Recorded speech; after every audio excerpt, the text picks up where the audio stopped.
Ką, mėlyjeji, dabar dėl antros pakopos. Noriu visiems dar kartelį atsakyti tokį klausimą, kuris labiausiai ir daugiausiai kartų pasikartoja. Ar galiu šiuo metu iš antros pakopos išsiimti visus pinigus? Tai visiems atsakau, ne. Šiuo metu jūs antros pakopos pinigų negalite pakliudyti, kai ateis sausio 1 diena, jau priimtas įstatymas, tada jūs galėsite antros pakopos pinigus kliudyti.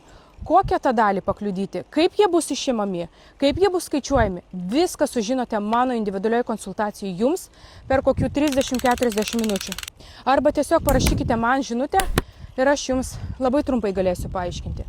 Dabar kitas dalykas. Yra daug žmonių, kurie yra pavėlavę į birželio 30 dieną tam tikrus pasirinkimus dėl antros pakopos, kuriuos galėjote padaryti, dabar šiuo metu negalite. Bet dar liko vienas pasirinkimas, kurio daug kas neišnaudojote.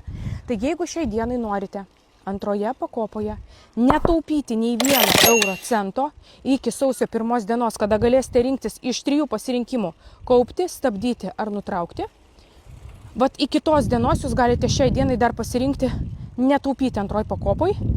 Ir aš jums paaiškinsiu, kaip tą galite padaryti. Tiesiog parašykite man asmeniškai. Viskas.